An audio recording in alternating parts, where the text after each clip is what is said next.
د ربیع الاول ډیره معززه مکرمه میاشت شروع ده. دا هغه میاشت ده چې په دې کې د جناب محمد رسول الله صلی الله علیه وسلم دنیا ته تشریف آوری شوې ده. ډیره د خوشحالی میاشت ده، ډیره د عزتونو میاشت ده چې نبی علیه صلات وسلام دنیا ته آمد فرمایلی دی. خو لیکن کو بل طرف ته وګورو نو په دې میاشت کې دننه د جناب محمد رسول الله صلی الله علیه وسلم دنیا نه پرده هم فرمایلی ده. نو په دغه نسبت باندې ډیره د لوی او د غم میاشت هم ده.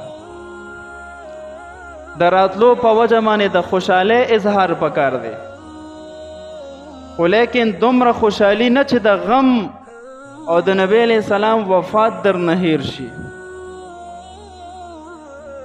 او نه دومره غم پکار دی چې د نبی علیه السلام د آمد خوشحالي در نه هیر شي. اعتدال کې چلیدل دا د مسلمان شیوه ده. د نبی علیه صلات وسلام دنیا ته راتلل په داسې حالاتو کې وشو چې هر طرف ته د ظلم دور و، ظلم انتها وه، د شرک او د کفر رواج و، قتل غارتگیری عامه وه، شیطانی حکمرانی وه، اور د جهالت دومره انتها وه چې د ننګ او د عار په وجه او خپلو بچو ته د اشیای خوردنوش د کمی د ورکولو په وجه چې کله به د دوی جینۍ پیدا شوه نو هغه به یې ژوندی ښخوله.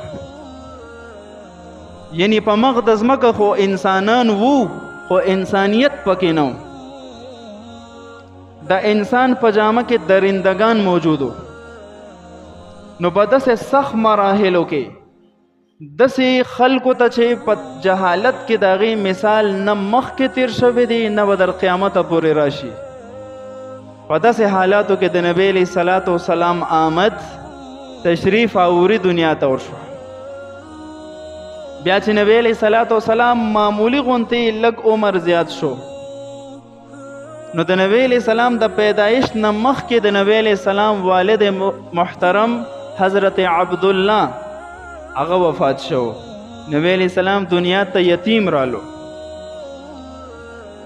بیا چند کلونو پس د نبی علیہ الصلوۃ والسلام والده محترمه حضرت بی بی آمنه وفات شوه.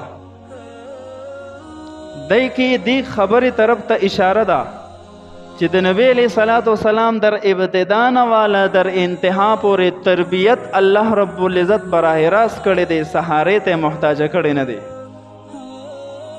مور او پلار خو بهترین سهاری، خو د نبی علیہ الصلوۃ والسلام ازمایش د پیدایش نه شروع شو.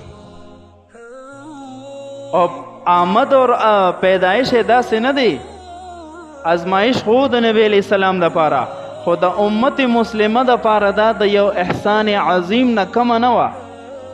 الله رب العزت فرمایي لقد من الله علی المؤمنین، الله رب العزت په مؤمناتو او په مؤمنانو سړو باندې ښځو باندې احسان وکړو. څه احسان؟ اذ بعث فیهم رسولا منهم، چې الله رب العزت بدوی کې د یو رسول انتخاب وکړو، دې ته رسول او پیغمبر جوړ کړو ورولېږلو. د نبی علیہ السلام امت مسلمه ته راتلل دا په امت مسلمه باندې د رب ذوالجلال احسان عظیم دی.